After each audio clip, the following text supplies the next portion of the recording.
ಅರಬ್ಬರ ನಾಡಲ್ಲಿ ತಲೆ ಎತ್ತಿದ ಭವ್ಯ ಹಿಂದೂ ದೇವಾಲಯ ಶ್ರೀ ಸ್ವಾಮಿನಾರಾಯಣ ಮಂದಿರ. ಯುನೈಟೆಡ್ ಅರಬ್ ಎಮಿರೇಟ್ಸ್ನ ಅಬುಧಾಬಿಯ ಮೊಟ್ಟ ಮೊದಲ ಹಿಂದೂ ದೇವಾಲಯ.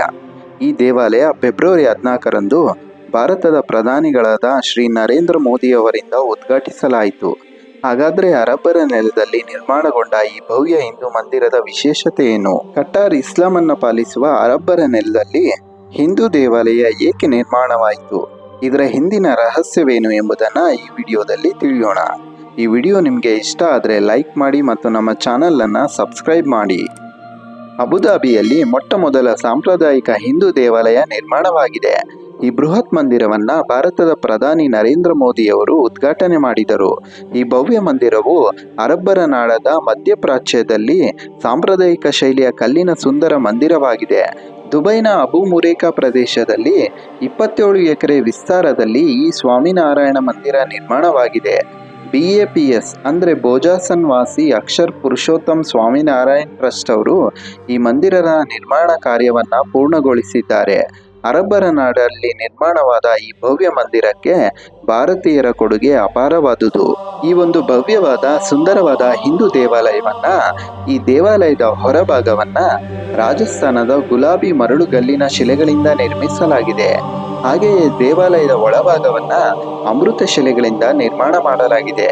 ಈ ಭವ್ಯ ಸಾಂಪ್ರದಾಯಿಕ ಹಿಂದೂ ಮಂದಿರವನ್ನ 27 ಎಕರೆ ಪ್ರದೇಶದಲ್ಲಿ 900 ಕೋಟಿ ರೂಪಾಯಿ ವೆಚ್ಚದಲ್ಲಿ ನಿರ್ಮಾಣ ಮಾಡಲಾಗಿದೆ.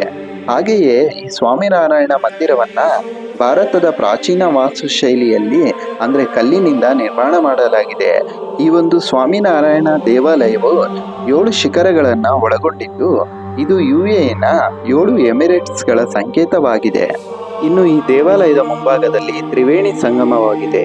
ಗಂಗಾ, ಯಮುನಾ, ಸರಸ್ವತಿ ನದಿಗಳ ಪವಿತ್ರ ಜಲದಿಂದ ದೇವಾಲಯದ ಮುಂಭಾಗದ 2 ಬದಿಗಳಲ್ಲಿ ಹರಿಸಲಾಗಿದೆ. ಇದಕ್ಕಾಗಿ ಭಾರತದಿಂದ ಪವಿತ್ರ ಗಂಗಾ ಯಮುನಾ ನದಿಯ ನೀರನ್ನ ವಿಶೇಷವಾಗಿ ಇಲ್ಲಿಗೆ ತರಿಸಲಾಗಿದೆ. ಗಂಗಾ ಯಮುನಾ ನದಿಗಳ ಪವಿತ್ರ ನೀರಿನ ಜೊತೆಗೆ ಸರಸ್ವತಿ ನದಿಯ ನೀರನ್ನು ಪ್ರತಿಬಿಂಬಿಸುವ ಹಾಗೆ ಬೆಳಕಿನ ಕಿರಣಗಳನ್ನು ಬಿಟ್ಟು ತ್ರಿವೇಣಿ ಸಂಗಮವನ್ನುಂಟು ಮಾಡಲಾಗಿದೆ. ಈ ಪವಿತ್ರ ನದಿಗಳ ನೀರು ಹರಿಯುವ ಕಡೆ ಘಾಟಾಕಾರದ ಆಂಪಿ ಥಿಯೇಟರ್ ಅನ್ನ ನಿರ್ಮಿಸಲಾಗಿದೆ. ಇಲ್ಲಿಗೆ ಬರುವ ಭಕ್ತರು ಇಲ್ಲೇ ಕುಳಿತು ಧ್ಯಾನ ಮಾಡುವ ವ್ಯವಸ್ಥೆಯನ್ನ ಮಾಡಲಾಗಿದೆ. ದೇವಾಲಯದ ಹೊರಭಾಗವನ್ನ ರಾಜಸ್ಥಾನದ ಗುಲಾಬಿ ಮರಳುಗಲ್ಲಿನಿಂದ ಬಳಸಿ ಕೆತ್ತಲಾಗಿದೆ. ಹಾಗೆಯೇ ದೇವಾಲಯದ ಒಳಭಾಗವನ್ನ ಇಟಲಿಯ ಅಮೃತ ಶಿಲೆಗಳಿಂದ ಅದ್ಭುತವಾಗಿ ನಿರ್ಮಾಣ ಮಾಡಲಾಗಿದೆ. ಆಶ್ಚರ್ಯ ಅಂದ್ರೆ ಈ ಗುಲಾಬಿ ಮರಳುಗಲ್ಲು ಮತ್ತು ಅಮೃತ ಶಿಲೆಗಳನ್ನ 700 ಕಂಟೈನರ್ಗಳಲ್ಲಿ ಭಾರತದಿಂದ ದುಬೈಗೆ ರವಾನಿಸಿ ನಂತರ ಅಲ್ಲಿ ದೇವಾಲಯವನ್ನ ನಿರ್ಮಿಸಲಾಗಿದೆ. ದುಬೈನಲ್ಲಿ ನಿರ್ಮಾಣವಾದ ಈ ಸ್ವಾಮಿನಾರಾಯಣ ಮಂದಿರವು ಪ್ರಾರ್ಥನಾ ಮಂದಿರಗಳು, ಕೆಸಟೋರಿಯಾಗಳು, ಸಮುದಾಯ ಕೇಂದ್ರಗಳು, ಗ್ರಂಥಾಲಯಗಳು, ಮಕ್ಕಳ ಉದ್ಯಾನವನಗಳು ಹಾಗೂ ಆಂಪಿ ಥಿಯೇಟರ್ಗಳನ್ನು ಹೊಂದಿದೆ.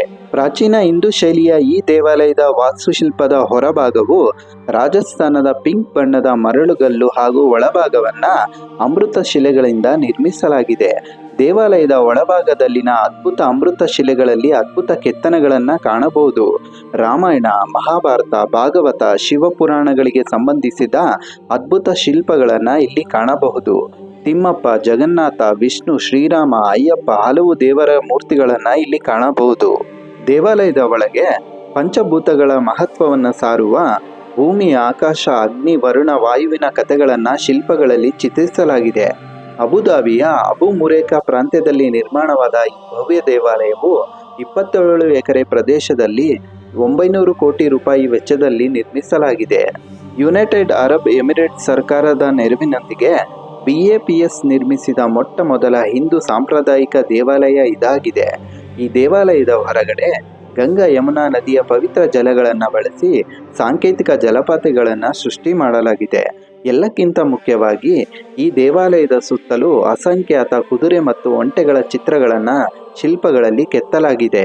ಅಬುಧಾಬಿಯ ಹಿಂದೂ ದೇವಾಲಯದ ನಿರ್ಮಾಣದ ಕಾರ್ಯ 2019 ಡಿಸೆಂಬರ್ನಲ್ಲಿ ಶುರುವಾಗಿತ್ತು. ಈ ದೇವಾಲಯಕ್ಕೆ ಜಾಗವನ್ನು ಮೋದಿಜಿಯವರ ಮನವಿಯ ಮೇರೆಗೆ UAE ಸರ್ಕಾರ ನೀಡಿತ್ತು.